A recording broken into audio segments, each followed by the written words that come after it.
Order, please. Daily routine, presenting and reading petitions. Presenting reports of committees. Tabling reports, regulations, and other papers. The Honourable Minister of Labour and Advanced Education. Thank you, Mr. Speaker. I beg leave to table the 2011 annual report for the Workers' Compensation Board. Thank you. The report is tabled. The Honourable Minister of Transportation Infrastructure Renewal. Thank you, Mr. Speaker. I'm going to table the surplus Crown property disposal report. Before I do that, I want to compliment MLAs on all sides of the House for directing community groups throughout their constituencies to the Department of Transportation Infrastructure Renewal. I'd also point out that there's some excellent buys there for second-hand furniture, second-hand air conditioners. You should use them in your office. So with those few comments, Mr. Speaker, I would table the surplus Crown property disposal report April 1st, 2010 to March 31st, 2011. Report is tabled. The Honourable Member for Lunenburg West. Thank you, Mr. Speaker. Mr. Speaker, yesterday during debate and question period, a fairly raucous one, I think you'd agree, I made some comments which were unparliamentary. And I wish to retract those comments, Mr. Speaker, and I also wish to apologize to you and to all members of this House, and particularly to any member who feels that the comments that I made were directed at them. Thank you. Thank you. The Honourable Member for Richmond. Mr. Speaker, on behalf of our caucus, I certainly commend the member for Lunenburg West. Sometimes in the heat of debate, we've all been caught, myself included, I have to add,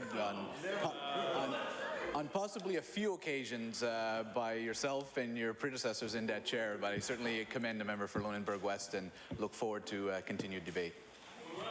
The Honourable Member for Hants West. Thank you, Mr. Speaker, and I too would stand on behalf of the Tory caucus and commend the member for his honourable comments this morning, and appreciate that very much, and wish we have nothing but the best debate and the strongest debate in this House in the days and weeks to come. Thank you. Statements by ministers.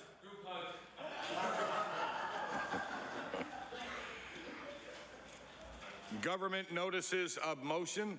The Honourable Minister of Communities, Culture and Heritage. Thank you, Mr. Speaker. I hereby give notice on a future day I shall move the adoption of the following resolution. Whereas 100 years ago tomorrow, the unsinkable Titanic struck an iceberg in the North Atlantic, causing the death of over 1,500 passengers and crew. And whereas the City of Halifax and the Province of Nova Scotia sent cable ships to assist in the recovery efforts for those who have lost their lives, 150 of which are buried in cemeteries in Halifax. And whereas this weekend the Titanic 100 Society will be commemorating the Titanic and Halifax's role in the tragedy through a series of public events which I encourage Nova Scotians and visitors to participate in. Therefore, be it resolved that the House of Assembly stand in a moment of silence to commemorate the 100th anniversary of the sinking of the Titanic and those passengers and crew members who lost their lives on the eventful night. Mr. Speaker, I request waiver of notice and passage without debate. There has been a request for waiver. Is it agreed? All those in favour say aye. All those against say nay. Motion is carried.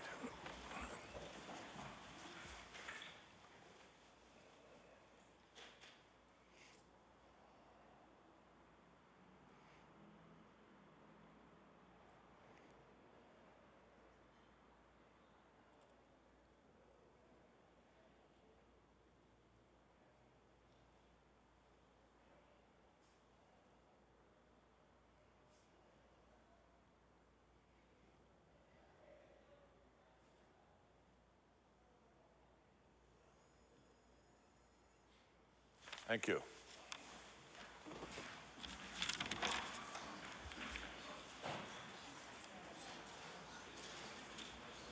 Introduction of bills. The Honourable Minister of Finance. Thank you, Mr. Speaker. On behalf of the Minister of Justice, I beg leave to introduce a bill entitled an act to amend Chapter 379 of the Revised Statutes 1989, the Public Trustee Act.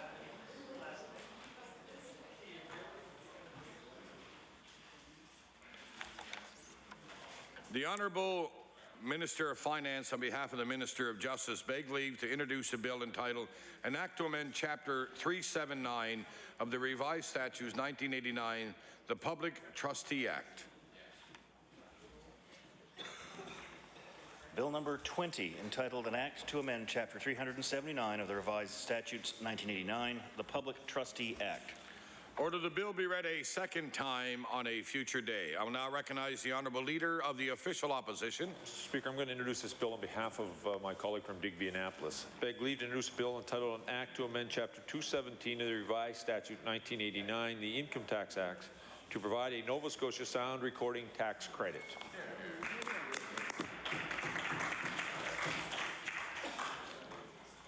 The Honourable Leader of the Official Opposition, on behalf of the member for Digby, Annapolis, begs leave to introduce a bill entitled An Act to Amend Chapter 217 of the Revised Statute 1989, the Income Tax Act, to provide a Nova Scotia sound recording tax credit.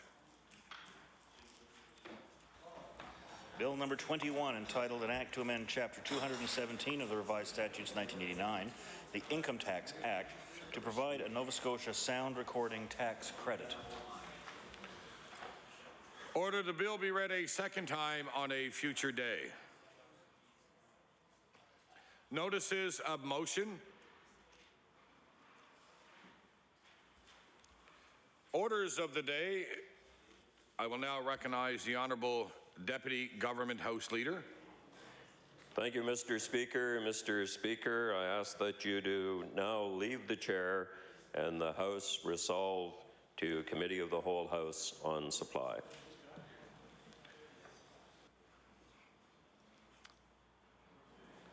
We will now adjourn. The motion is for... all those in favour say aye. We will now take a short break to set up for the Committee on Supply. Thank you.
please.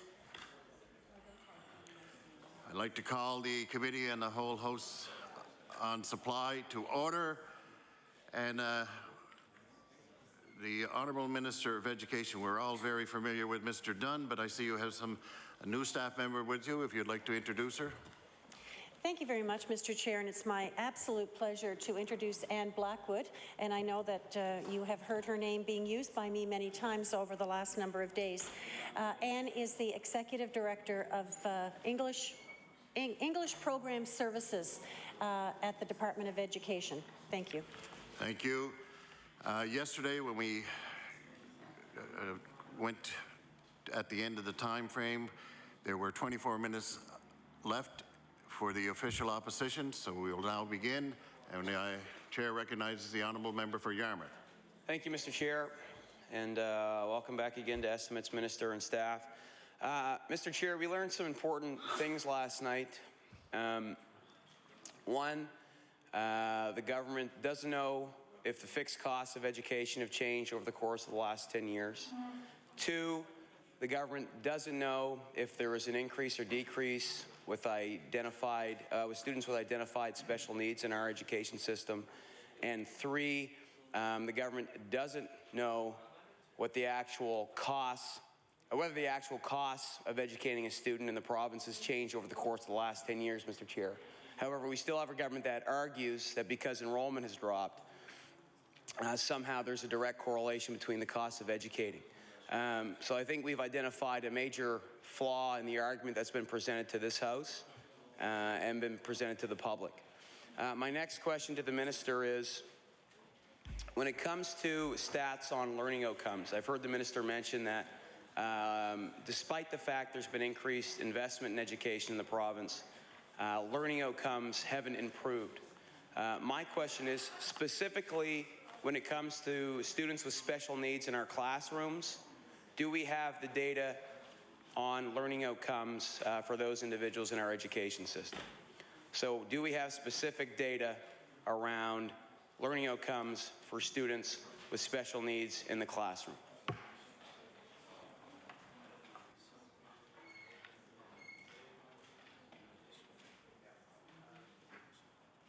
The Honourable the Minister of Education. Thank you very much, Mr. Chair. It's really important that this government is looking at many aspects of our education system to make sure that we are responsive to all the needs of all of the students in our school system. You did hear me say last night about partnering with our DSEPs, our special schools for children with learning disabilities, because they have the expertise. So we are providing services, programs to meet the needs of our students. School boards have their data collected on each one of their students, but it's been very difficult to communicate over the last number of years the data from one board to another or from the boards to the department without it being quite onerous. So this government is continuing their investment in in-school, which we took out of a pilot stage, and the in-school program that we're rolling out across the province, it's in all of our high schools now, has the ability to collect data on every single student in our province. The teachers are able to put in all of their data for all of their results for testing, evaluation, also any behavioral concerns. Also, they can put in issues that they feel important. Teachers now can communicate back and forth with each other on those files through the in-school system. Also, the boards now have that data, and also because now we at the department can communicate through that system, all of that data is now being compiled provincially so that we will be able to have markers. It is very important that we have the ability to evaluate the programs. We need to see if how our outcomes, if children are meeting outcomes. We will now have data that we can base on allocating resources effectively and appropriately. If we see areas where the outcomes are not being attained, we need to get in there and have a look. But the in-school program that we have now going province-wide gives the teachers the ability to collect the data and communicate with each other. It has the ability for the school boards to have that data and also the department. Before we had this system, data had to be collected and it wasn't electronic. When one student moved from one school to another, there was a lag in time because the students' files would be compiled in a folder called a cumulative record. It would take a few days, sometimes a week, depending on where this child landed and when the request for confidential information was transferred. That data would go, and then the teacher would have to take the time to go through all of the data, which wouldn't be compiled in a format that was cumulative. It was quite labor-intensive. Same with the school board. So we're moving to making sure that our system is meeting the needs of our students and staff. And also parents have a parent portal with that where parents can also check in to see where their child is. So we don't want any of our children to fall through the cracks. If a child moved from one school to another and had significant difficulty or any other concerns, schools might not find out that information for a number of weeks. We also see sometimes, especially with children with learning disabilities, are extremely bright young people with specific learning concerns. And if their progress isn't tracked from teacher to teacher and you actually start seeing a few anomalies, children with learning disabilities can travel quite far through our education system with significant gaps in their educational path. So this in-school is going to be providing us the ability to track, to evaluate, to see where students are, to see if programs are effective.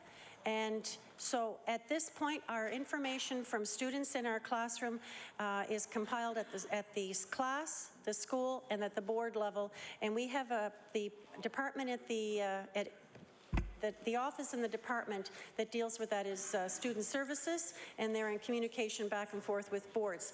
The in-school is making it better for our young people and for families so that we are able to get in there and provide the supports that students need. The Honourable, the member for Yarmouth. So, Mr. Chair, this is another question that can't be answered. That's an important one. We've had this minister stand in this House and say, despite the fact that there's been increased investment in education over the course of the past 10 years, outcomes haven't improved. However, the minister doesn't know if the outcomes for students with special needs in our classrooms have improved or not. And the fact is, if you look at the increase in investment over the course of the last 10 years, they've been directed in particular to supports for students with special needs. So I don't know how the minister can stand in the House and continue to say that the department is providing the appropriate level of education. It's no longer a good education. It's no longer an excellent education. It's the appropriate amount of education to our classrooms when we don't know what the fixed costs are in our education system. We don't know if they've changed over the course of the last 10 years. We don't know if there's been an increase or decrease in students with special needs. And we don't know if there's been an increase or decrease in the actual cost of educating a student. And we actually don't know if the outcomes for the students that increased funding has been directed to has improved or not. So how can we stand in this House and say that outcomes haven't improved with increased funding when we don't know if that's the case or not? There's been 4 very important questions asked last night and today that haven't been answered. And in order for any minister to stand up and say that our students are going to get the support they need, our system is going to get the financial support it needs, those questions at the very least need to be answered. And they haven't been answered. Instead, we just hear the same thing, the minister standing up and saying, well, people are getting an appropriate amount of education, they're getting what they need, but we don't know that because we haven't been able to answer those questions to identify whether they're getting the supports they need or not. Mr. Chair, I have some questions related directly to spending within the department. And so to the minister, just a very direct question.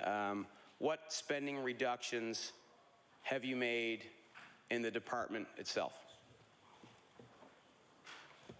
The Honourable, the Minister of Education. Thank you very much, Mr. Chair. The Department of Education takes very seriously the efficiencies that we're asking every other department in government to take, and also every school board. There has been a restructuring within the department to make it work effectively and efficiently. and there has been a reduction of 12 full-time equivalents over the 2 years, the last 2 years. So it was 7 last year. In the administrative costs in the Department of Education, there has been a decrease in $1.7 million, and there's been a decrease in $1.3 million in operating costs at the department. So there's been a decrease in $3 million in the department. I just would like to also to make it extremely clear, there has been no new hirings at the Department of Education. We are down 12 FTEs. The number line that one looks at for departments, if you look carefully, which it seems to be that the members opposite are having a difficult time with which numbers to compare, that you will see there's been a decrease this year and last year in the Department of Education in full-time equivalents, and there's been a decrease in $3 million, which works out in for the administrative cost, a decrease in 6.3%, far more in terms of what we're asking the school boards to make. We have a smaller department, of course, than a school board. We are creating efficiencies in every aspect of the department. We are asking school boards to be efficient too. We're asking them to look at where they can supply the services to our schools. Over the last number of years, there has been an increase in funding in all schools in Nova Scotia. 42% increase. At the same time, our enrollment has been decreasing and decreasing. We need to make sure that the resources that we are providing are the appropriate resources, and we're looking at our data, which we now have the ability to go in and check and see exactly what's happening. We checked in at grade 3 and recognize that our students are not meeting the outcomes that they should have been meeting, especially our students that had reading recovery, so we responded to that. So collecting the data gives us the opportunity to make sure that we are able to support students in the most effective way. It is not a good way to spend money if it's not being effective, if we're not seeing the outcomes. So at grade 3, we now can track those outcomes in terms of literacy development.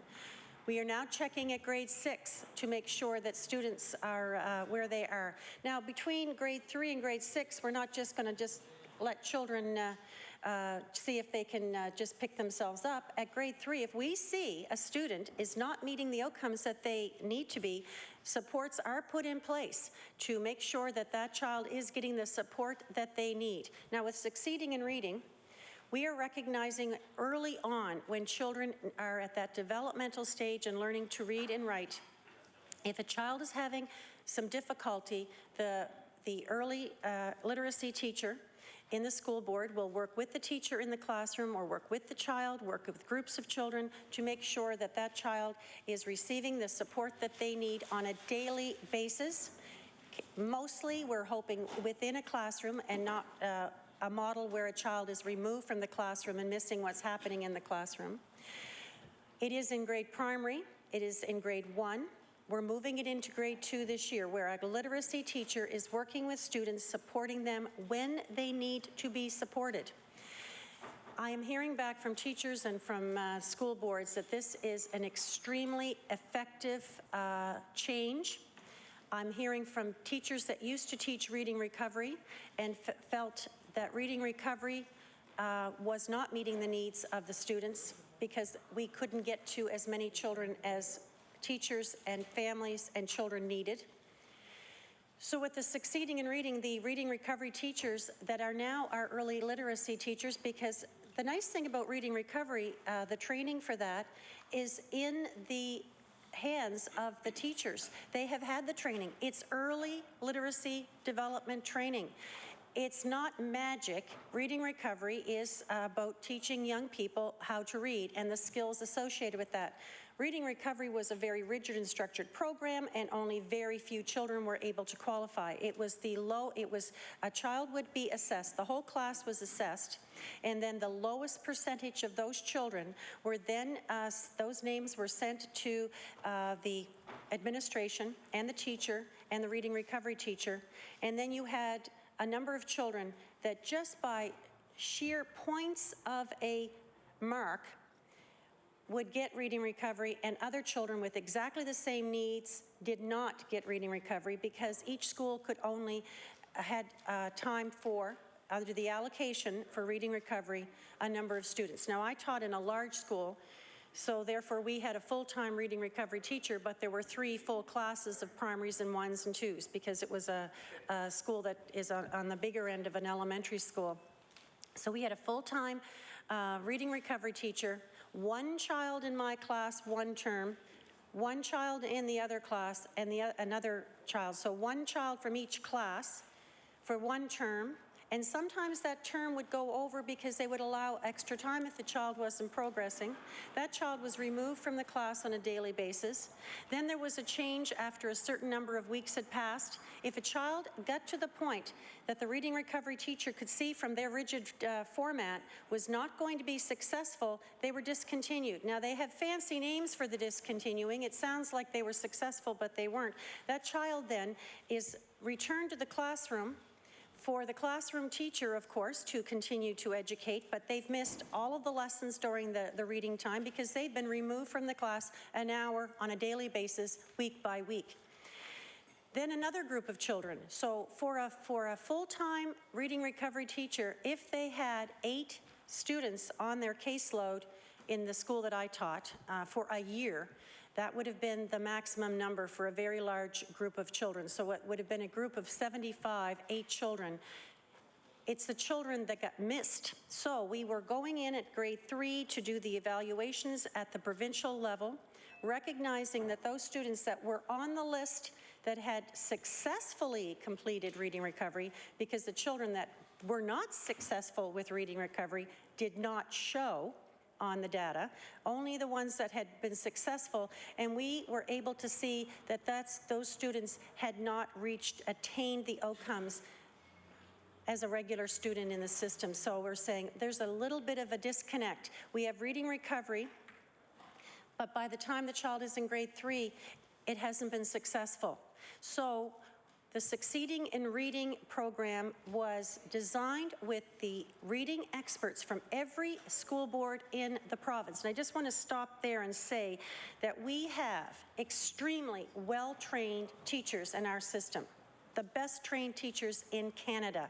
We're very, very lucky. We have a very good post-secondary system in Nova Scotia that teaches our teachers, and they're superb. And also, because we're a learning province, we have the ability for our teachers to tap into master's programs, unlike many other places in Canada, because we have so many universities so close to all of our centres. And we also offer cohorts going out in rural areas from Mount St. Vincent and from Acadia. So we have more teachers in the province that have master's degrees and numerous master's degrees, because teachers have the ability to have more upgrading, more ability to do research, and that benefits our students in the class. So we have many teachers in our school system that have expertise in early literacy.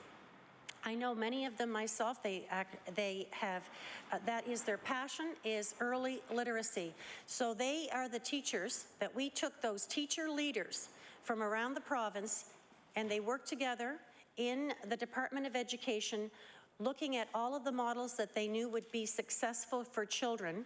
And actually, I will have to say that even though there was a little bit of maybe discontent early on about losing a program, I am now hearing from every board they like this model better. But the teachers sat, and the teacher leaders with early literacy worked together to design it's not a program, it's an approach. And the approach being, we have the resources in every school that every school received in primary and one the same materials, good quality literacy, so we didn't want any inequity. Teachers are working with classroom teachers, with small groups of students in the classroom, in some cases outside the classroom, because it's up to the teacher that has the expertise to be able to decide which is best for the student. So reading recovery was not efficient and effective, and we were able to know that because we collect the data at grade 3. So we now have succeeding in reading, primary and 1, we're moving into grade 2. We'll check in again, we check in with our grade 3 scores. We'll be able to come back to the House and present our findings, because we're tracking succeeding in reading. We didn't put a program in and say, oh, let's hope it works. We put a program in we knew was going to work, and we're going to be able to prove it works because we are collecting the data. So that's grade 3. When we recognize a student needs support, supports go in place with the student. We'll check in again at grade 6. Evaluation is a very important thing, and it's important for people in the general public and for members here to understand that there's a number of reasons that we collect data, but the very first and most important reason we collect data is to make sure that we recognize what students need to be successful. If we can see where a child needs support, that's when we provide the supports. Pick them up where they're at and help them get to the level that they need. The other reason that we're collecting data is to see as a department if programs are going to be effective. And that's where we recognized that reading recovery was not meeting the needs of the students the way that we would have hoped it would. So we have made sure we have put another program, another approach in place. We are also checking in at grade 9 on our literacy development, and if children are having difficulty, then we'll be able to support them again. So we're doing those periodical checks at 3, 6, and 9. That's part of the Kids and Learning Plan.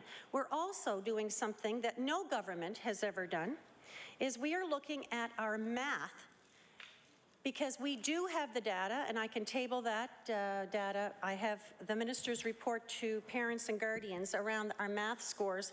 We are actually seeing at the, and I have it in French and in English, we're seeing at the grade 12 level, for example, only 45% of our students are reaching the required outcomes at grade 12. That is unacceptable as a province. It is unacceptable that we're allowing our students to leave our system not attaining the level of math that they need.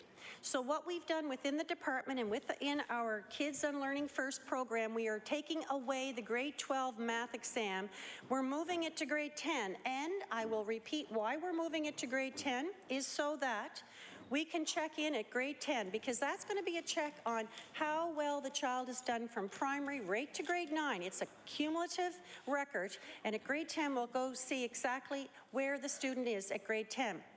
There's many streams of math a student can undertake in high school, and if we see a child from our grade 10 assessment needs to have support, we will provide the support. We'll also be able to put them on the path of the math that they need. Which one? If it's advanced math, if a child is showing extreme competence with the outcomes, of course, we will encourage them to take the advanced math, calculus, and those streams. But the reason we've moved the 12 to 10 is based on what we need to do to support our students.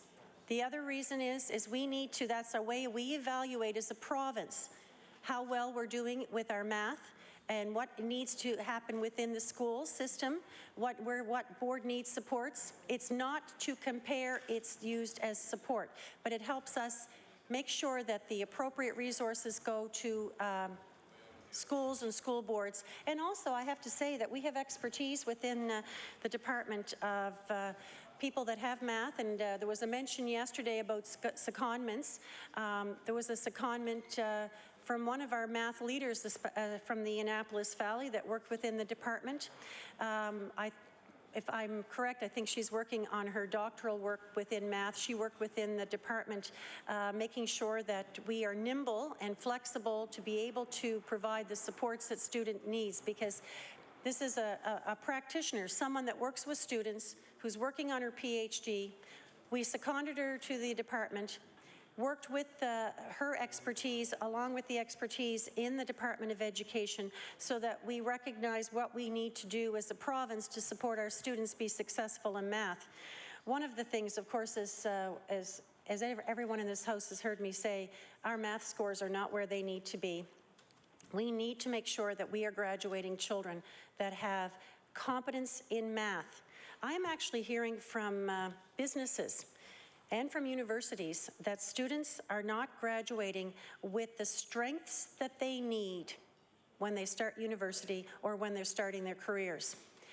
We are making sure that we are remedying that by the work that has already started within the department about a shift from the system we're using now to the Western protocol, which teaches outcomes at the appropriate developmental level, making sure that children master each one of those outcomes so that they can build on the next outcome, as opposed to the system where, and this is definitely not a criticism, is not a criticism of any past department on this, but in wanting our children to have the very, very best, too much got added on.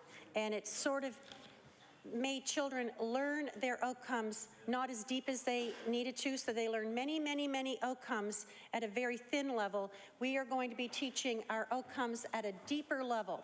So we're going to make sure that the shift in our protocol now will be the Western protocol, so that we are making sure that our children have the outcomes that they need, the concepts taught, and they have the foundation to move forward appropriately within our school system. And we're able to do that because we've collected the data on that, and we have recorded that, and as I've tabled to the House today, our reports on that. So we are collecting data on our numeracy, on our math outcomes, on our literacy, our reading and writing, and we're able to track that at the department, and we're going to be able to continue to track that because we have in-school, and our in-school, which is in every high school and moving across the province, every student's progress will now be tracked so that we at the department and schools, teachers, can now make sure that every child does not fall through the cracks, that we're going to see that we can get in there, because there's nothing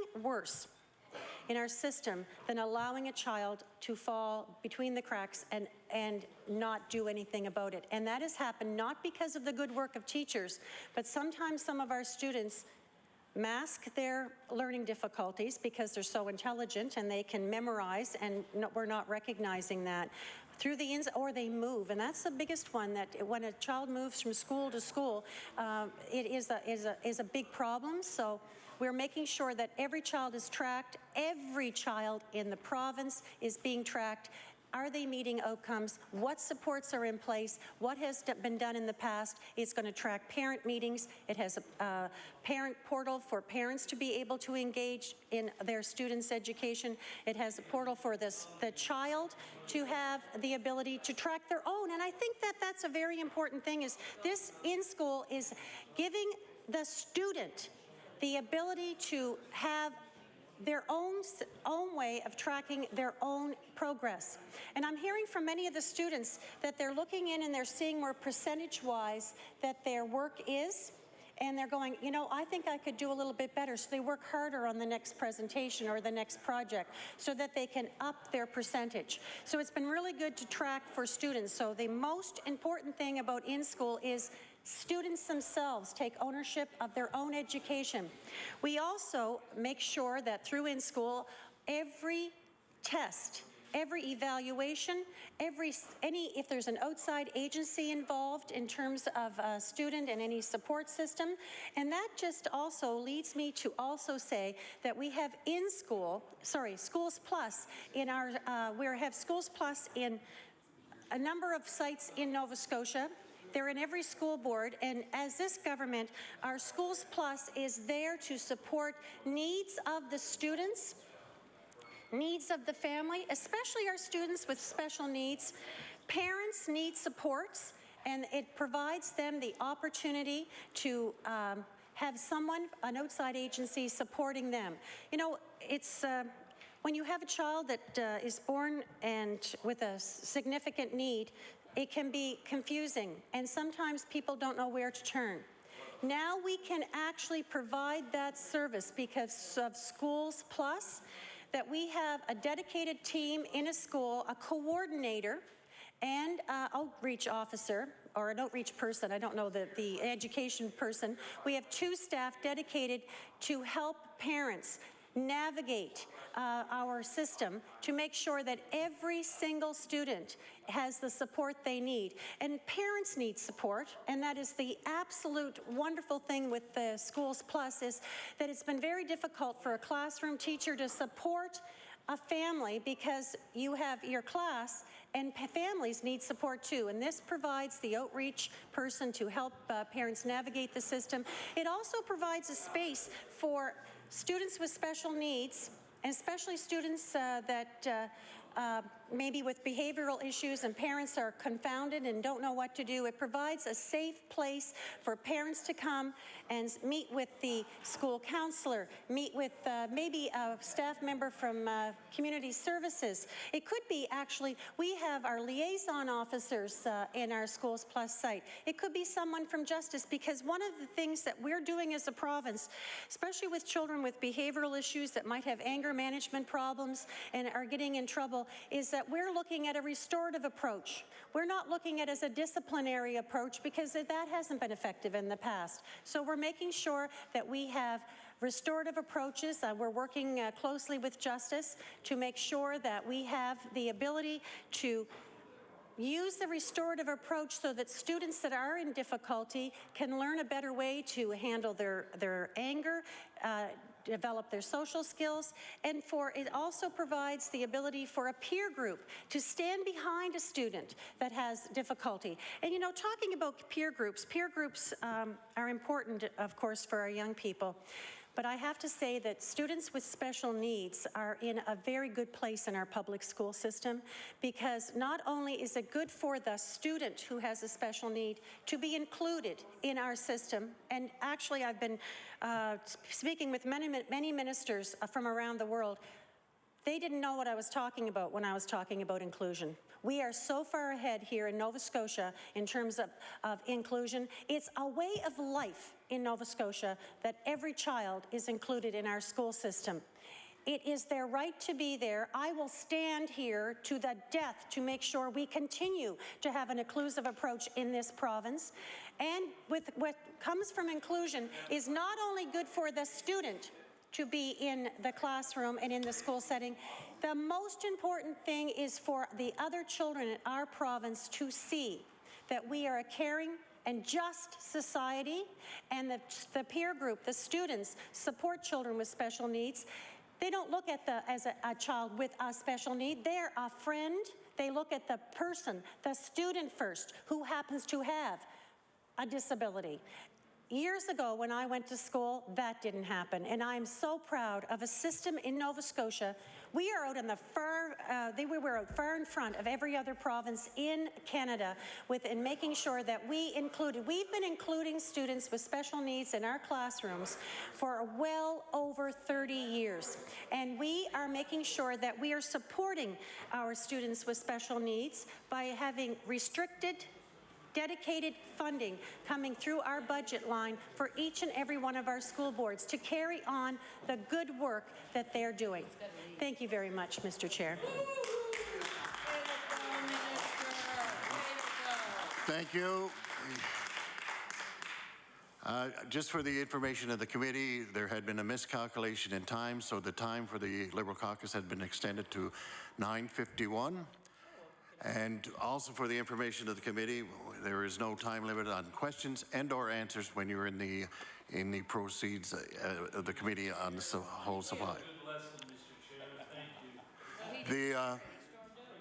the chair now recognizes the honourable member for Cape Breton North for the PC caucus. Thank you, Mr. Chair. Madam Minister, when we look at the departmentally funded FTEs on page 7.2, the explanation, first day I think of estimates, was the difference between the forecast and the estimate was an ebb and flow of normal business. Okay. There's 24 positions there between 2011 and 2012 that represents about a 12% variance in the numbers. I don't quite understand that if you forecasted to have 201 positions, you ended up only using 177 positions. This year, you're forecasted to have 194 positions. That's an increase to me of 17 positions. How could you operate with 177 for a year and then say that you can't do it next year?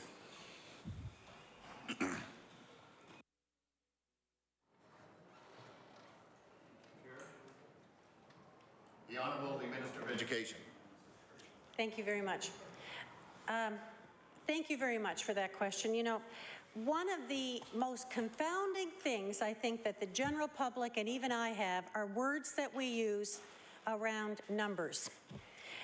You know, it's when you see the word estimate and forecast, what does that actually mean? And what point in time does it become under forecast? It is extremely confusing, and in all fairness, I could see how someone would interpret that as being 17 that are needed to be extra, when in case that's not reality. What happens in every business and every department, there's an ebb and flow throughout the year. So it wouldn't have been 177 when that point was taken and stay like that for a 12-month period.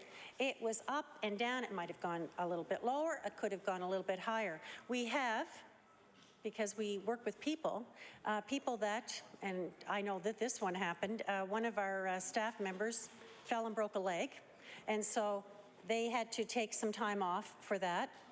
We have maternity leaves, thank goodness, and we have people that have chronic illness. Sometimes people actually leave a position for family reasons. We had a highly respected and extremely competent registrar who I just thought the world of, and due to a change in family dynamic, moved. And you know, those things sometimes happen in the family when one person gets a job and who does the moving, and we definitely were extremely upset to lose him from the department. He's very much missed, and I hope that, well, I know we're going to be hiring in that, because of course that was advertised, and so that sat empty because until we advertised, and I think that there's been a successful candidate that will going into that position. But when you look at a situation like our registrar who moved for family reasons, people that are out on maternity, and also, you know, people do come in and do temporary work. That doesn't show in those numbers.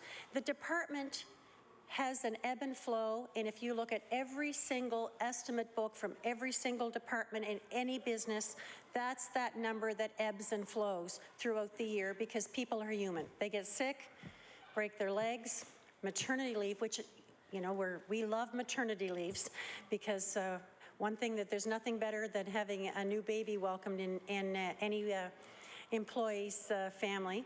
And also we have people that retire. That's the other one that we've had quite a few retirements. So those positions do get filled, but there is a process in place by which they get filled. They have to be advertised. There has to be interviewing for that. But in the same time that this is happening, there has been some restructuring going on in the department. And there's been a great deal of misinformation, which is unfortunate, in the public domain, that it looks as if there was an additional person hired in my office or the Deputy Minister's office, I think whatever line that was, when actually it was a restructuring of tasks that people do within the department to make the department more effective, and also working with the school boards. So Frank Dunn has been working in the department for many, many months. We actually, he moved from another department in government and was doing the work as an associate deputy minister. That he was actually doing the work. And it is one of the things in our society that if a person is doing the work, they should be recognized for the valued work that they're doing. So that was recognized, and Frank was named as Associate Deputy Minister. So that shows up on a budget line, moving his position moved from one department over to another. Dr. Lowe's position changed. He actually has a change in jobs. His line went from one line to another.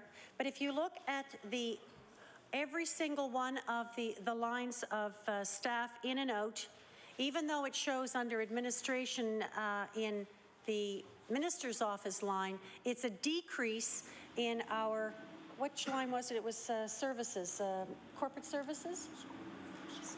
School board relation. But so there's a decrease in one line in the estimates and an increase in the other. But when you do all of the math and all of the working out, and at the end of the day, there are less people working in the Department of Education. We have decreased by 6.3%, and we will continue to work through attrition, retirement, that we are going to meet the target of 10% in a year's time. We've been working very hard at this and creating efficiencies. We have developed the Kids and Learning First plan. We worked with Ben Levin that from Ontario came down. We've had meetings with him, making sure that we're providing the education that our students need in the 21st century. We all went to school. All of us have gone to school. Our parents went to school, our grandparents went to school, but we remember school from when we were there ourselves and when we sat in a desk.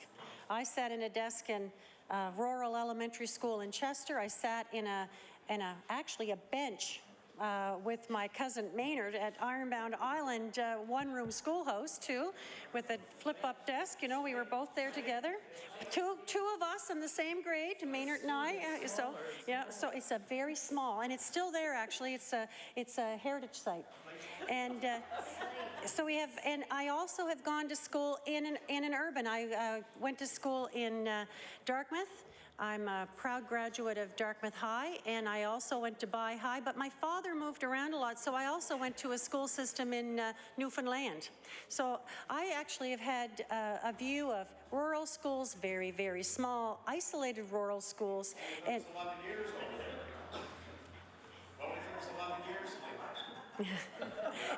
and I hope if it's appropriate, I just would like to add that one of the members opposite and I have been on Ironbound many times together since we are related by marriage on that side. So it's a wonderful place, and I think the member opposite will agree. So why I'm saying this is that we all have a memory of what it's like to be in school. Schools have changed, but many of us still are thinking of what school. So the MLA day, which is great, I have only stepped out of the classroom is only 3 years ago. Many of us need to actually see that the school of the 21st century has changed. Children learn differently. Teachers are giving their lessons differently. Teaching at one time used to be a teacher standing at the front of the classroom and the child was sitting in the desk and you'd pour knowledge in them. Just continue to pour and pour. Education now is more interactive. Teachers are more facilitators in the classroom than ever before and working with groups of children. There's no one single lesson. So going back to the department, schools have changed. The delivery of programs has changed. The Department of Education also is changing to meet the needs, the changing needs of education in the province. I know in Anne's department, she's been working diligently on making sure that our students have opportunities around the shipbuilding contract.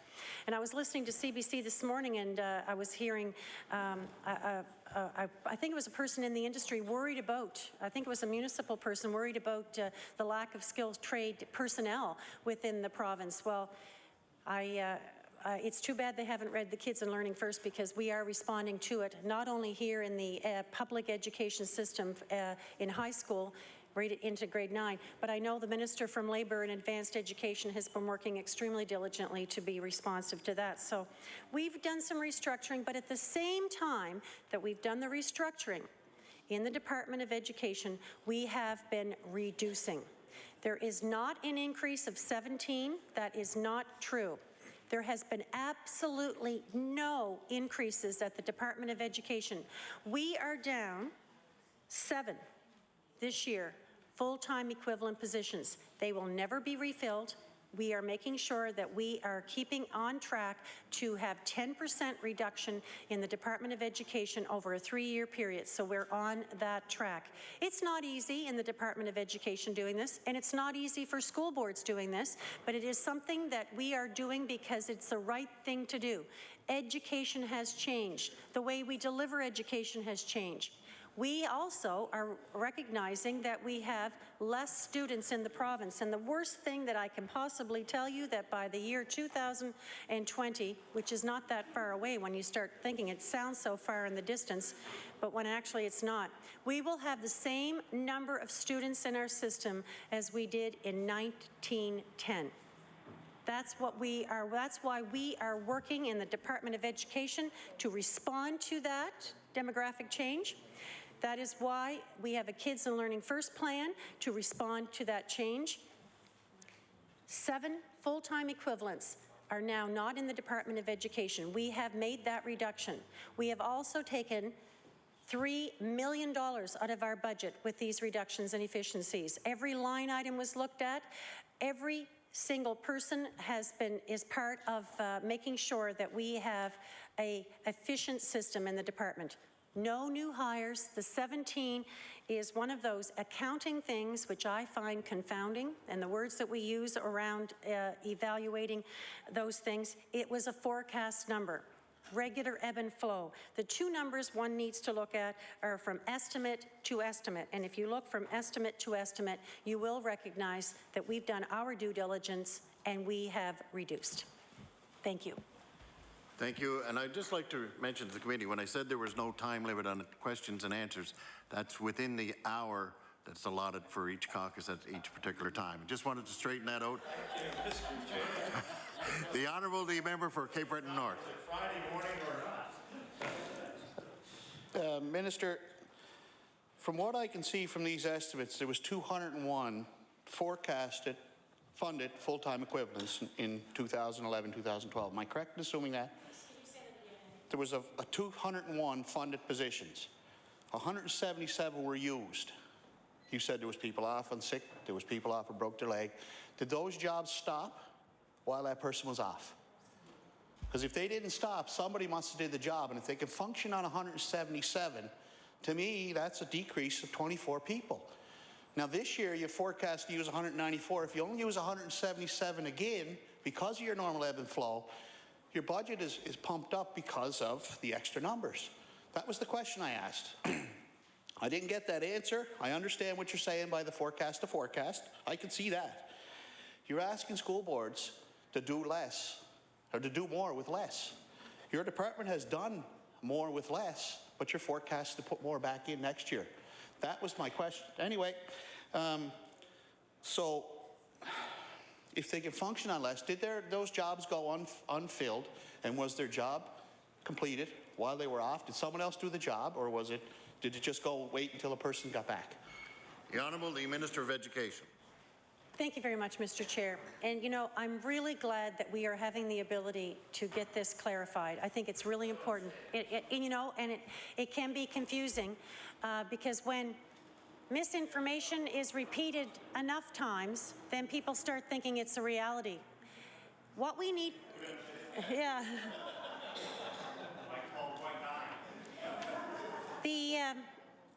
What we need to be looking at is from estimate to estimate. And if you look at estimate to estimate, there is a reduction. Now, the forecast number is a number that's taken at the very beginning of the year. That number ebbs and flows. It just happened to be that point in time, that was the number. Now, you've asked a number of questions within your question. One of the questions was, did those positions go unfilled? In some cases, yes, as in the part of the register, that went unfilled while the process was enacted for a call and, has to be advertised. Those kinds of positions are advertised far and wide. There's an expertise that's associated with that. When that person left that position, it was advertised. Now, wait a minute. I think that I have the floor, so I'm trying to explain how this works. What happened is that because of priorities, another person from the department came in and did some work on that file to hold that position. That's a very important position within the department. Well, actually, every person's job in the department is important. This one couldn't remain vacant without someone working on it. So in setting priorities, someone else from the department came in and worked on that file, on the work that needed to be done, while it was advertised and while it was also why people had their interviews. In some cases, based on priorities, some positions didn't get filled right away. There is also temporary workers that can be brought in depending on if it's especially we have temps in our secretarial area, and I don't, executive administrative positions. Temporary people from the temp pool would come in and fill those because you can't run a system without having people in. So it's the 177 was just a point in time.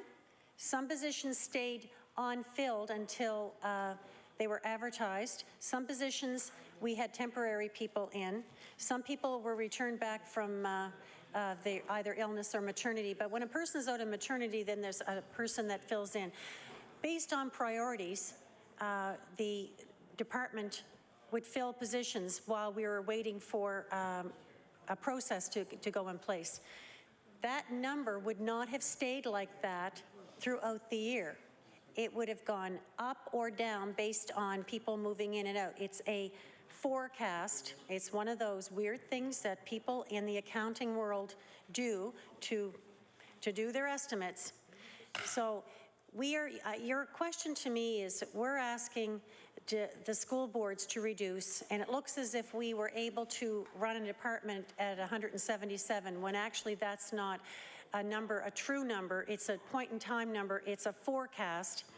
It is the number that you look at for positions goes from the estimate to estimate. So we are actually, when a person retires leaves through attrition, and if it's a job that we can move into another place, or it's a job that we now with our restructuring realize is not a job that fits in our new structure, that is not being filled. We are reducing it.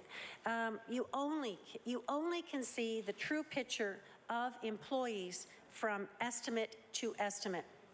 And it's very confusing to the general public to think that there were 17 people hired if you look from the forecast to the estimate. That's not the way you look at numbers. And I think it's really imperative that as leaders in our community that we give the correct information, and so I really appreciate the ability here to explain how that works, is that the number we look at is from estimate to estimate. The civil service as a whole, the department's no different. We are asking everyone to do this across government. There are 286 FTE positions, not headcount, that's different. The FTE position that is now removed from government. We are making sure that we're doing everything we can within government. Every single department is looking at efficiencies. Now, what we're doing with that, unlike some governments, we are doing it by retirement and attrition, so that no one is being let go from their job, but when they retire, then there's a restructuring in place so that we can do this without disruptions. Now, there's a lot of work being done in all departments to look at the best way we can deliver service. We can't keep doing things exactly the same way year over year over year. As I said, things change. Education has changed. The teacher job, when I started 30 years ago, would have been standing in the front of the room with a lecture format, to now a teacher. If you go into a classroom in Nova Scotia, especially in an elementary school, you're lucky if you can find the teacher, because you'll usually find the teacher kneeling over with a child in one part of the classroom or sitting at a desk with others, and you're going to see groups of children working on projects.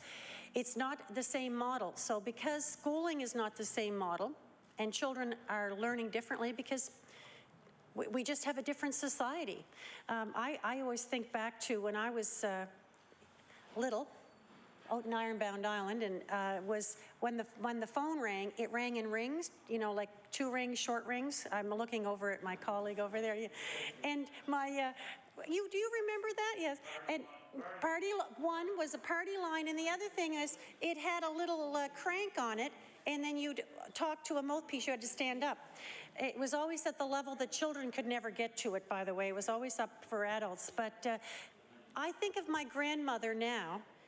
If she would see how we operate using phones, that everyone has a phone. People walk around with phones stuck in their ears or strapped to them.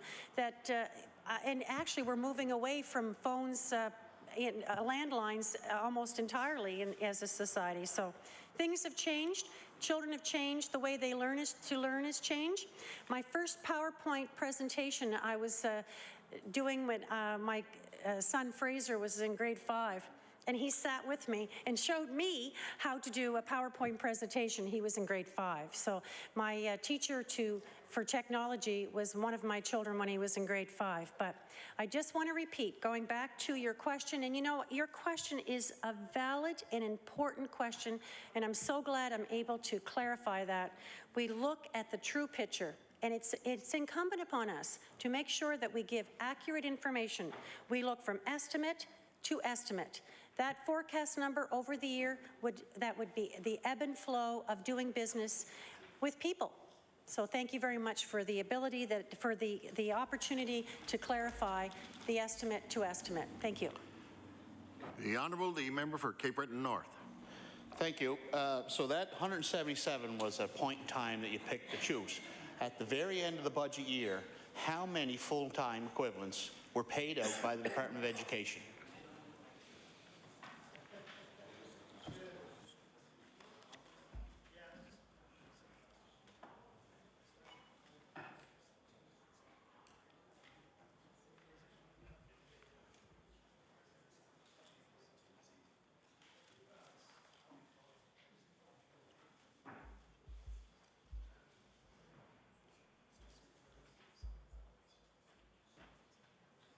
The Honourable, the Minister of Education.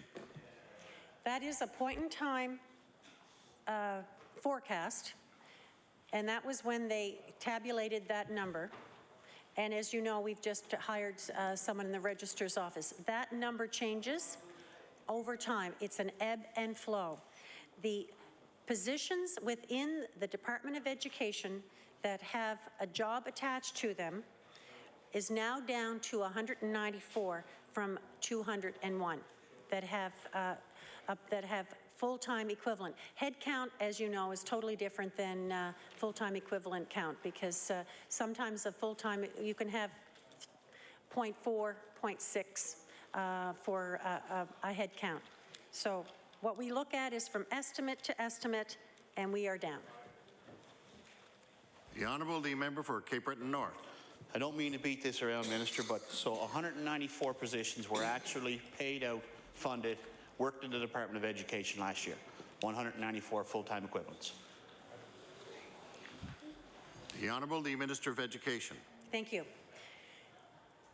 I'm looking at you, and I understand how confusing this can be to explain what estimate, forecast, and estimate. The 194 is our estimate for the coming year based on our estimate from a year before. We have been reducing FTEs in the Department of Education year over year, and we will continue to do that until we reach our 10%. We're down 6.3 full-time equivalents. So our forecast for next year is 194. And over the point in time that we did our count at the department, the forecast was 177. But when we sit here a year from now, we'll look at those numbers and you will be able to actually recognize how we are continuing to reduce, have reduced, continue to reduce, and overall we're down 12 FTEs in the Department of Education. The Honourable, the member for Cape Breton North.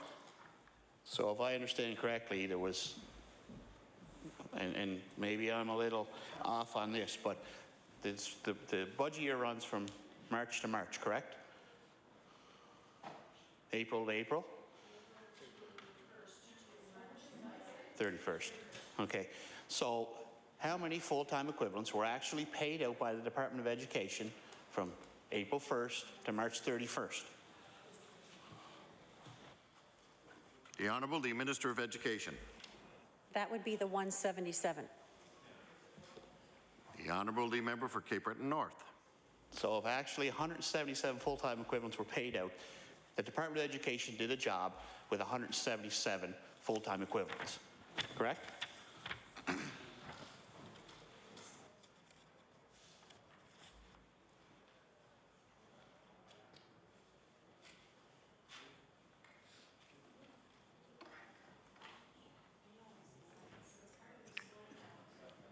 The Honourable, the Minister of Education. Thank you very much. You know, I understand the confusion around this and the numbers. Year over year, the department has been reducing the number of full-time equivalents. There are 12 FTEs out of the Department of Education based on retirement and attrition that have not been hired or will be hired. By the end of our third year, we will be down 10%. Our estimate number for next year is 194, based on our estimate number the year before. The forecast, the people, the positions that were paid out that were hired by the Department of Education, I'm not including people that come in temporary work or doubling up, was 177. But that is the ebb and flow of the business cycle and people moving in and out. But to run effectively and efficiently, we're doing that with reducing. Just to remind people that the budget lines where it looks as if I have added people into the department, there's been absolutely no change in personnel. It's been a change of Dr. Lowe moving to another position and Frank moving into a different title for the work that he's doing. He's doing excellent work on behalf of Nova Scotians. So, to be very clear, and I want to say this, there has not been 17 people hired. There's not going to be 17 people hired. We have reduced over 2 years 12 FTEs. The Honourable, the member for Cape Breton North. So what you're saying is this year's budget wasn't used up completely in the Department of Education because you had a forecast of 201 budgeted positions. It functioned on 177. So that budget wasn't fully used this year, is what I'm hearing. And correct me if I'm wrong. So next year, you're going to go to 194 as your forecasted, as your budgeted positions, but you ran the department on 177 budgeted positions. I know you bring people in, but that money still has to be paid out to people when they come in. So that goes to full-time equivalents, I assume. When I worked in the hospital system, if we had someone off and we couldn't replace them, we did the job for a year without that. They eliminated that position from the budget, so we could not get somebody. You've done the job on 177. You were budgeted for 201, so the budget wasn't used in the Department of Education for that reason?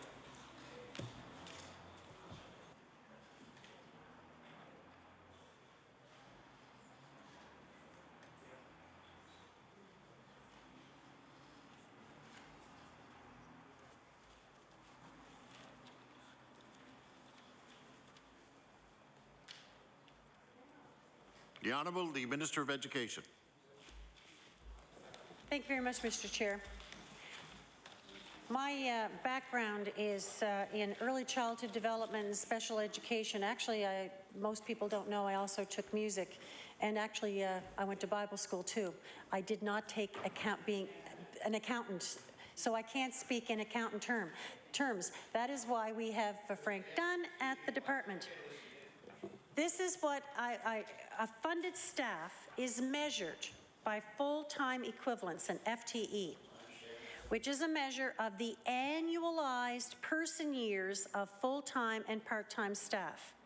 Only staff charged to a salary account in departmental expenses and having an employee-employer relationship with a given provincial department or public service appropriation are included in the FTE count.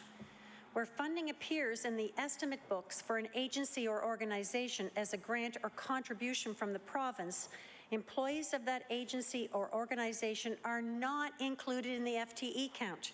Staff employed by the province but funded by external agencies are reflected in the funded staff details that appear after the departmental expenses by object.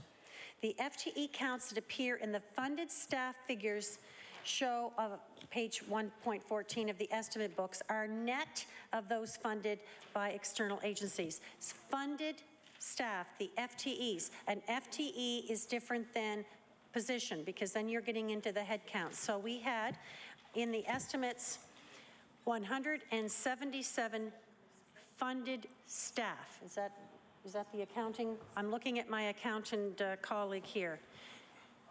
The department, you're absolutely right. When one of our colleagues fell and broke her leg, her job had to be picked up by someone else within the department. But you can only do that for so long, as you know, that the job gets not done appropriately and things are delayed.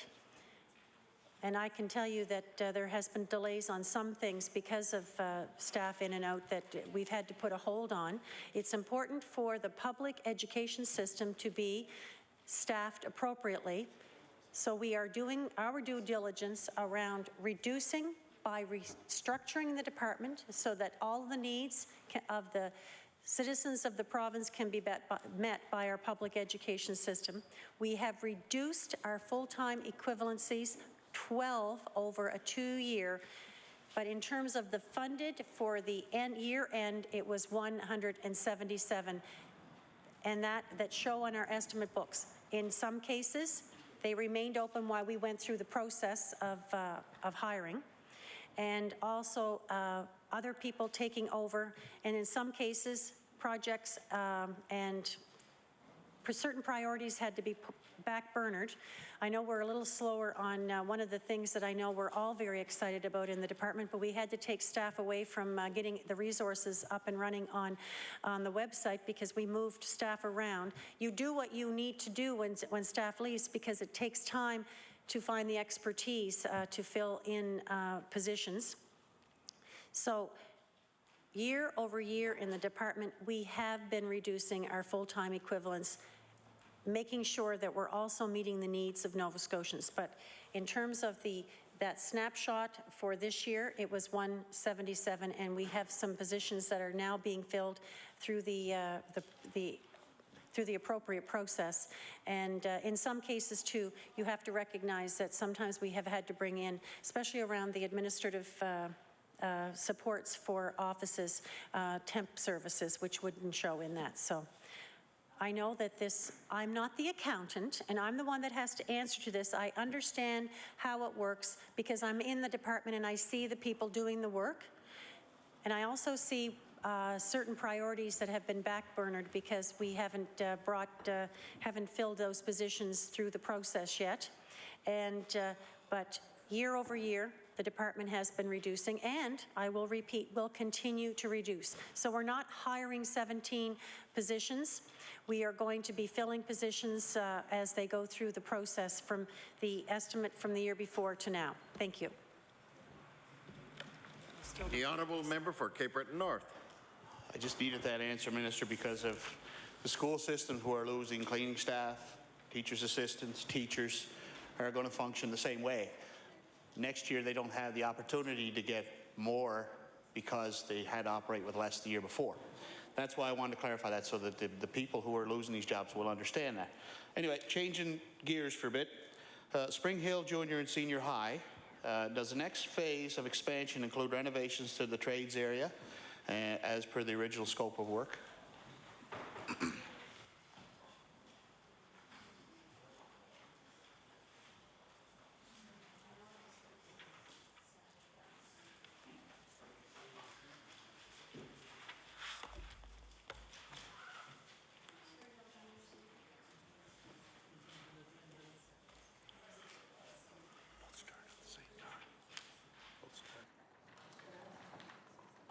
The Honourable, the Minister of Education.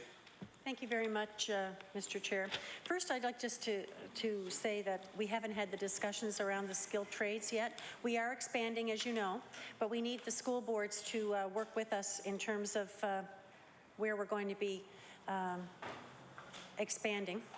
And I think that the member opposite will agree that's a pretty exciting times for communities in the province. We haven't had the discussion around Spring Hill, but this is the current situation. 3 phases of the work are now complete. Interior renovations to junior and senior high classroom wing, along with replacement of windows and the heating system on all 3 floors, has been completed.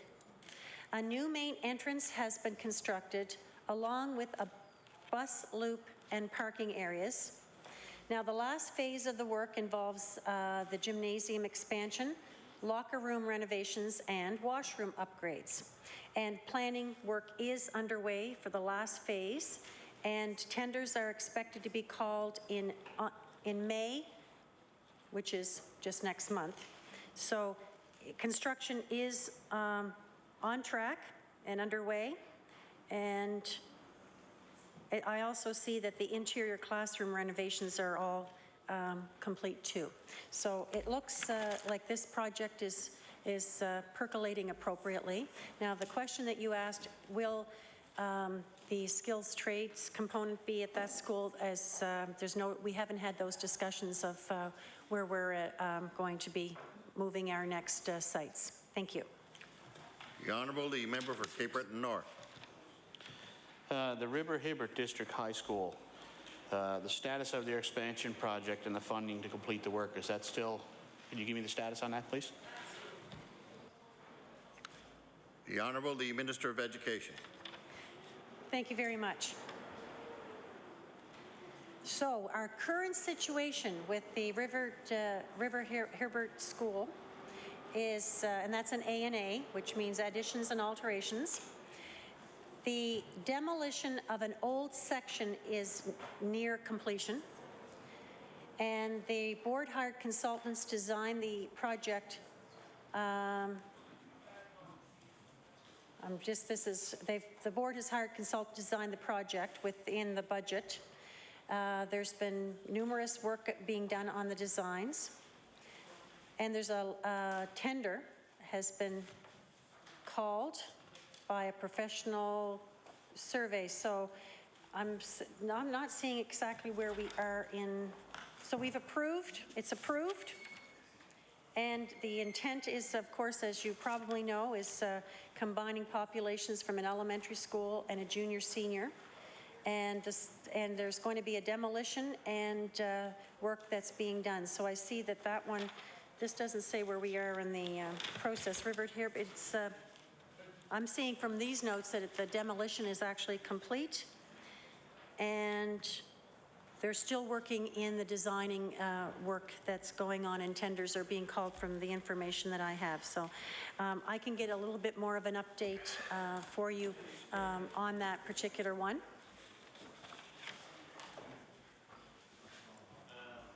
The Honourable, the member for Cape Breton North. Advocate District High School, there's a passing lane in the school zone there, and it's used by heavy logging trucks, which concerns the member from that area about the safety of the children. Is that going to be looked into with the Department of Transportation?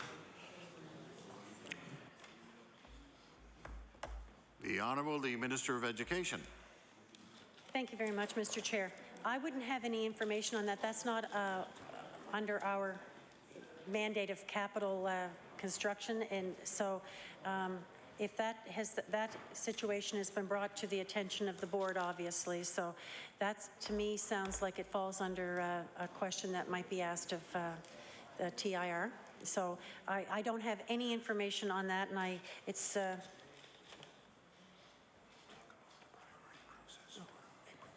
okay, good. I'm not evading it. It's not just something that would come to that because that's it's, and actually as you probably know, the Department of Education works with TIR around capital projects. We have a person within our department, Daryl McDonald, who is our facilities manager, an engineer that works with the engineers from Transportation and Infrastructure Renewal. We have now a process in place. This was flagged actually by the Auditor General, that the past way that we've done capital, that government has done capital projects has been ineffective and inefficient. Doesn't make sense if you have something announced and 8 years out, it's going to start. By that time, of course, the envelope of money that was allocated definitely isn't going to be working. So it's not an efficient way, and also, especially capital construction for schools, over an 8-year period from the time that it's announced, a lot can happen in an 8-year period to a community. And so what we've done is listening to the wise advice from the Auditor General to move it to a 1-year process. So I sent a letter to the school boards a couple weeks ago, maybe months ago at this point. And April the 20th, we've asked for them to bring in their priorities for capital to the department so that we can be working with the school boards to identify what we do next year in terms of our capital plan. This way, we're making sure that schools that need the upgrades or new constructions are based on current data, and the envelope of budget allocation will be appropriate for the timeline for capital. It's a more effective way of dealing with our capital. But in talking to capital, I just want to share with you around the design of new schools. When schools are being built in the province, as I said, it sits with TIR, the capital construction, but we do have a person in the department that works with TIR, and TIR, of course, looks at the site where the school's going to, the school boards decide where the school new site will be, and there's a process in place for that. And then when we look at the numbers, and the engineers from both departments started design, and the community's involved, and the principal and the school board in the design.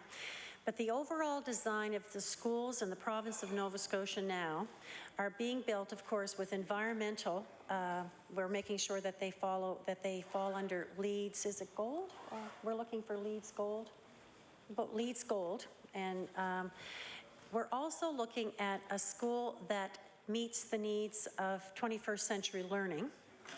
Also, we're building schools that are built with safety in mind, because sometimes schools might not look as exotic as some schools that you see pictures of maybe in the United States or from other countries, but our schools are built with aesthetics in mind, but also in mind safety. So we have a person who has expertise in the department on safety, and his job is to look at all the school designs and then offer input to make sure that the school's safe, where the entrance is, where the playground is placed, how the line of the, where the classroom lines are, where the hall lines are, so that there's no blind spots, because if you are in the hall and an administrator or a teacher should look down the hall and see all the students, as opposed to having a little nook or a cranny where kids can be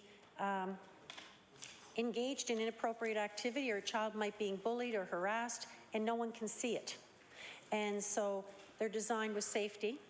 They're also, this is the one I'm mostly excited about, is that the engineers within the department are also looking at schools that can be refurbished, or I don't like to use the word recycled, but repurposed, a repurposed building. In Liverpool, they built a new arena, which then left the arena that was there not being utilized. Now, the people that built that arena, I don't know how many years ago it would have been, did a fine job constructing that arena. It has a cement foundation, and it has steel, I guess, I'm not a construction, you know what my background is, but big girders that are as solid and as stable. The engineers have gone in and they look, what they have is this building on the outside, and the inside is not appropriate in terms of the structure itself. That's going to have to be taken down. But the bones of that building are solid. And it's got a very, very high ceiling. You know how arenas are tall too. Using our budgeting formula in schools for a new school, a school has, you look at how many students, how many classroom, and it's a big formula. And these books with these school designs are unbelievable. But it's a lot of this engineering piece. So if you have a budget of a certain amount and you're building a new school, this is what you'll get under the budget allocation. But this building, this arena, where the site's been chosen for the new school, needs to be only semi-demolished. So they only need to take down the outside construction. So as less going into landfill, the bones of the building will stay intact, and the new school is going to be built on the site of the bones of the old arena, which gives the opportunity, well, it's a challenge for the engineers, which I know that, I hate to say this, they're like kids playing with Lego. They think it's fabulous because they've got a challenge that's going to be putting us again in Nova Scotia out in front in terms of repurposing a building for a school. We're going to have, and it's the bigger bang for our buck, so we'll have the same budget envelope, but now we're going to have a bigger structure with higher ceilings, which we wouldn't have been able to put into a new school. And so this is an exciting project. Also, the design, I wish that you could be in the room with the engineers. The design for this building is going to be also based on 21st century learning, based on a project-based learning model, which we're incorporating in our new schools, especially the school out in Bedford. That's another exciting project for people too. That school is going to be absolutely fantastic for student learning. It's designed with project-based learning and has classrooms. We have to think classrooms. Sidewalks are important parts of schools too. There's classrooms are not necessarily used the same way they used to be because children work, as you've heard me say, in groups for group activity. But this new school is going to be built from a project-based learning style, which is 21st century learning. So not only is the province showing leadership by repurposing a building, putting less in landfill, making sure that it's an environmentally sustainable school, or LEED Gold. We're LEED Gold, which is that we've made that. And actually, I've been with other ministers around the world when I said our new buildings are built to LEED Gold. They were all scribbling notes because they hadn't thought of that concept in terms of the environment. We're ahead on environmental. Our environmental conscience in Nova Scotia is higher than many other countries, which is something we also should be proud of. So we're making sure that the building itself is repurposed too. We're putting less in landfill, so it's an exciting project. So I wait for the next question on probably another piece of capital question from the member opposite. Thank you. The honourable member for Cape Breton North with approximately 12 minutes left. Mr. Chair.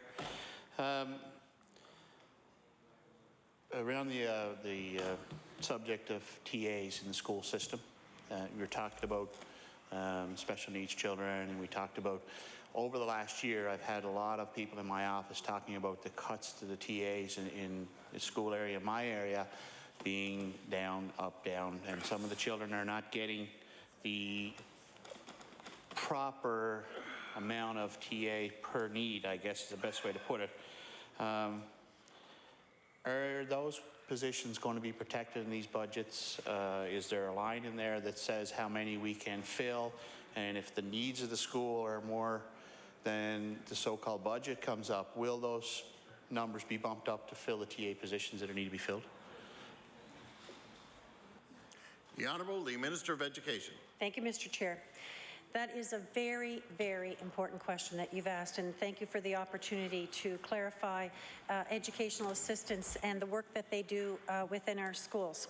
First, we recognize the valuable work that our educational assistants provide students, and in recognizing the cost of having inclusion in our schools, and the meetings that we've had with school boards, we have changed the formula, the HOG formula. It was through consensus, meeting the needs of the boards.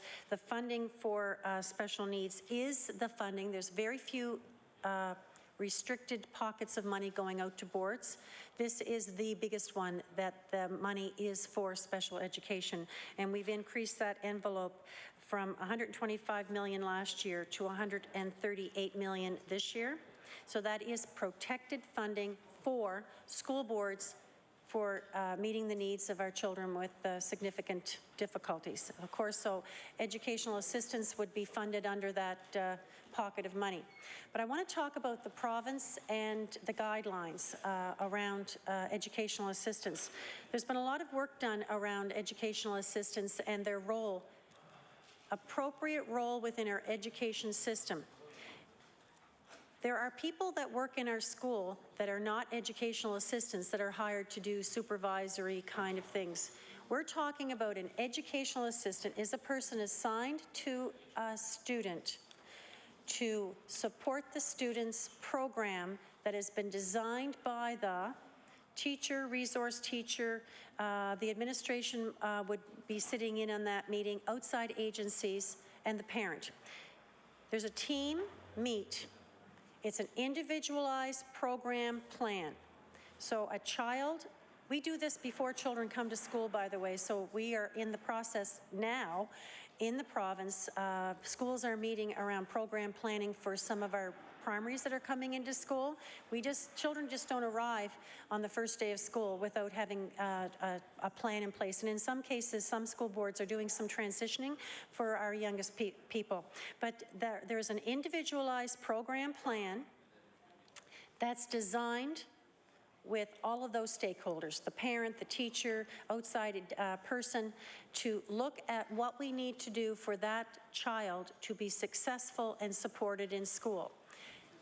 There's no one-size-fits-all, as you've heard me say, because every child comes to school with strengths and weaknesses, and especially there's no roadmap for a student that has special needs.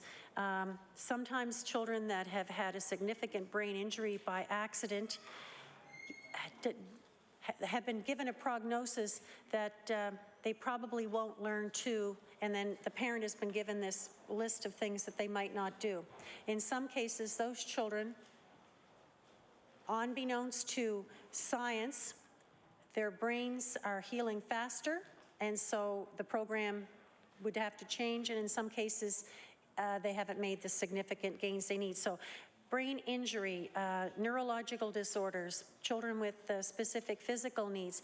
There's a large host of program plans that are done, sometimes based on personal care of the child, but the educational aspect of a child, the plan is designed by the teacher. The educational assistant supports the implementation of that plan for the student. We have guidelines in the province of a ratio of 1 to 104. So for 104 students in the system, the province feels that there should be one educational assistant. Those are those averages that we talk about. In the province, the reality of that is that school boards have different ratios. Provincially, at this point, there is one educational assistant assigned to an average of 78. I think it's about 78, yeah, about 78 students. Now, each board has a different, and but the average is around about 175-ish. The notion of an educational assistant, the role of an educational assistant, the value of an educational assistant is this. They are assigned to the student to support that student to become responsible and independent. So when a 5-year-old comes into school with certain needs, it is not uncommon to see that little person being assigned a full-time educational assistance for their needs. By the time they get to grade 2, it would be the hope of the parent and the school that they wouldn't need 100% full-time, they wouldn't need full-time coverage because they would have learned how to manage certain things on their own. But as I said, every case is a little bit different. But with a child that has autism, especially, or a child with a brain injury or an intellectual disability, an educational assistant is there to provide them the supports for them to become independent. So it's not uncommon for a child in grade primary to move from full-time to half-time as they go through the school, so that by the time that they get to a junior high, for example, they would have someone that could check in on them, make sure things are going, but it wouldn't be a full-time person. It could be a person assigned to a group of children to check in, check do you have all of these things? There's lots of tools that we use in the education system. It could be a child that has their agenda written out for them on little cards, point A, point B, point C of the day. It could be they walk around with a chart. We also have children, as you probably know in our system, that are nonverbal. And so they would communicate using bliss symbols or outside classroom. They can check in to match their they have a card and they know where they need to go, and they get there, they can match their card. So we want them, and the educational assistants watching them from down the hall to make sure that they get from point A to point B. The whole idea we have, the whole reason we have educational assistants is to provide children the opportunity to work with an adult to help them become independent. Not all of our children are going to be 100% independent, and some will always need a full-time assistant. We know that, but for every opportunity that we have through that individual planning process is to continue to move the plan, to move that child to become as independent as possible. That's what we want for our children. We want them to be safe in school, supported in school, but we also want them not to learn to be even more dependent. We want them to learn to step up and do things on their own. So educational assistants are going to be a very valued part of our education program here in the province. We recognize their value. It's part of our formula. We also recognize that special education does require significant resources, and that is part of the funding allocation. And so in terms of what a TA or an educational assistant looks like in the school, what the complement is not, I can't answer that because it's based on the need coming from the individual program plan, the IPP. The principal would be letting the school board know what the needs are in each of the schools, and then that's how they're set. It's not that we say this school gets this many. It's based on how many children are in that school, what the plan is, what supports are needed, and that's how they get assigned. Thank you. The Honourable Member for Cape Breton North with 2 minutes. But you did say the budget was increased for special needs children in the classroom. The Honourable Minister of Education. Thank you very much, Mr. Chair. Yes, I'd like to clarify that.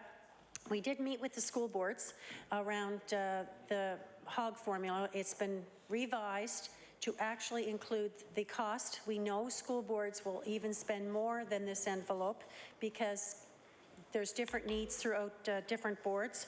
But we increased the budget line from $125 million from last year to $137.9 million for this year's budget. And that is money that goes to the school boards and can only be used for special education needs. Thank you. The Honourable Member for Cape Breton North. The school liaison officers, or so-called police officers in the school. Last year in Cape Breton Regional School Board, they had 4, and we have talked about this, but those positions are still protected in their budget? The Honourable Minister of Education. Thank you, Mr. Chair. I just want to say that it's been a pleasure working with the member opposite. We've had a number of discussions around this, and he knows that I take this very seriously. And we are working towards a model that makes the appropriate use of our liaison officers throughout the province to so that it doesn't look so different from board to board. We didn't get to where we needed to be, and so I've had a meeting with the member opposite, and we are going to continue to fund, as we did last year, to maintain the service in his board. Thank you. The member for Cape Breton North. Thank you, Minister. I appreciate that. Thank you. The time allotted for the Progressive Conservative Caucus has now expired. I will now turn to the official opposition and call on the honourable member from Kings West. Thank you very much, Mr. Chair, and pleased to join the discussion and the estimates on education, and also thank the staff for being here to deal with, of course, what is always one of the most important estimate areas that we talk about in the chamber. Health, education, and generally community services are our top three that we bring here to the chamber each year. And one of the areas that I first wanted to hear what the minister has to say is an area that hasn't really come out of the discussions that are going on with IWK and changing the model of child and adolescent mental health. But over the last 2 or 3 years, and this is something that I hadn't experienced before in my first 5 or 6 years as an MLA, and I was actually education critic for a number of years. But this is in the last 2 or 3 years, I've had calls from at least 4 different elementary school principals, and they are concerned about the number of children now that are presenting anxiety, presenting stress, and there's really 2 problems associated with this. One, of course, is, generally, other than being, as teachers are, wonderful listeners, exhibit great compassion for their children, their students, and willing to work with them as much as possible, but not really qualified. In fact, teachers often feel that there are those areas when it comes to mental health issues that who do they call upon?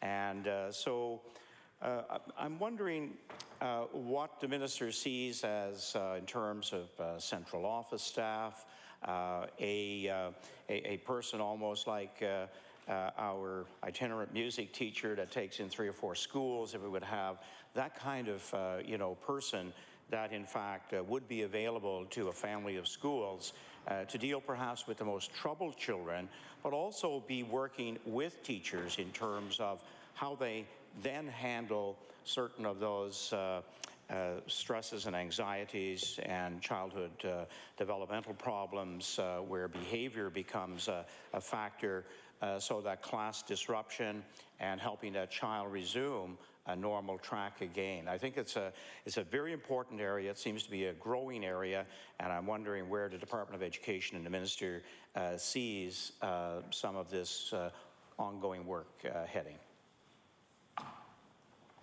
The Minister of Education. Thank you very much, Mr. Chair. And I want to thank you for bringing up that very, very important topic. And it seems to have been not in any of our discussions so far these last couple of weeks. And it is part of our Kids and Learning First. We do have included, mental health is included in our plan. It is extremely important. I have personally met with Dr. Stan Krucher on a number of occasions, and I've also was able to step into and spend a couple of hours with some training that was being undertaken in the summer of last summer, which will continue this summer. And what his institute does is actually bring teachers in from around the province. It's a limited number of seats because it's specialized work that they do for a number of days. He ran 2, I think, last year. I stepped into 1. And he's working with the institute, not just Dr. Krucher, but the team, work with teachers, identifying best practices, talking about real life situations and casework, and how how teachers can respond to the needs we're seeing in their school. It's providing extra training for our teachers. So that training, Summer Training Institute, is being done. It was done last summer and will continue to be done, training more and more teachers across the province, giving them the ability to meet the needs of our students in our school that are displaying issues around our mental wellness. As I said, that we've brought this up in the Kids and Learning First. We are implementing the mental health strategy. The framework, the Nova Scotia School Mental Health Framework will help meet the needs of students with mental health disorders by incorporating mental health curriculum into our health education and healthy living programs. It also is providing mental health training to teachers and support staff and providing tools and information for students and their families. And this framework is also going to be further complemented with the addiction strategy that's being worked on within the Department of Health. It's a collaborative work here. As part of the framework, the stakeholders include our schools, our mental health services care providers, the Department of Health Education, and we're going to be working collaboratively and are working to improve mental health literacy. Now, one of the big things here is that we're working on as part of the curriculum is to reduce the stigma around mental illness, because as we all know, that people don't like to say they're having issues of anxiety or depression, even though they might recognize it themselves, because having a mental health issue, there's a stigma attached with that. If you break your arm, you tell everyone you break your arm and you're okay to go to the doctor, but people try to hide or mask their problems that they're having around mental illness, and sometimes, not sometimes, but as in all cases, the longer you wait for support and help, the worse it is to get back on in a healthy way. We're also recognizing that some of our issues that we thought only showed up in adults are showing up in our young people. And I don't know about the training that the member opposite had as a teacher, but we had very limited training when I was studying to be a teacher on mental health issues. We had on brain function, but not necessarily mental illness. And so the Summer Training Institute is going to help more teachers recognize the markers and what we can do to put help in place. The Kids and Learning First has brought out that we are looking at making sure that our Schools Plus sites are going to be in every county in Nova Scotia. Our Schools Plus sites are places where families and students receive the services that are usually in the community are now coming into the school. So a child that is having issues around mental health or mental wellness and the family needing help or support or concern, now we have in our Schools Plus site the ability to have these services right in the school. So we can get to children a little bit earlier. We have the Schools Plus site coordinator and also the outreach person, so there's actually dedicated staff that do that work. So the teachers work with the Schools Plus sites, and the work that's being done there, of course, looks different in every Schools Plus site, but this is another area that we recognize will meet the needs of children that are having difficulty with their mental wellness. But we've included it in our curriculum. We have the framework. We're working with Dr. Stan Krucher, and we're training teachers, and that training will continue to go on. And also, it's that continual collaboration, that continual discussion on what we can do to meet the needs of our children, and we are in the middle of that work and continue to do that through our framework and our Schools Plus site. Having it as part of the curriculum, and actually I've had the opportunity to actually look at the curriculum, and I'm going to look at Anne. Maybe, I know that our member opposite is very interested in this. I think it would be nice if you could actually see the curriculum that is now in the hands of our teachers and are in our schools. It is world class. I've actually talked with other ministers from other provinces around this being used, and I know it's being used in one of the it's in the Ontario school, Ottawa. So that's the framework that we're using. This is a very serious and important topic, and it's one of those topics that people are uncomfortable talking about sometimes if you or your family or one of your children has a mental illness. People will talk about ADHD, but they don't talk about depression. And also, it's the misinformation around mental illness. If a person is clinically depressed and a teacher who doesn't know, or a parent who doesn't recognize, we want the best for our children, so we say, oh, come on, you know, pull your socks up, get on with it, which is actually making it worse and worse. So giving that through the Schools Plus site, education for the parents, education and partnership for teachers. But we are providing, well, not we, the Dalhousie Group, the mental health team, is providing that robust in-servicing that I was able to I took a couple of hours in. Incredible intensive work, good work that's being done. And it's also interesting, as part of this work, is the voice of the young people who have issues around mental illness, who are speaking up and telling their story. And I think that is so important in any aspect of our lives. And when there's differences, is that personalized voice and the courage that young people have to step up and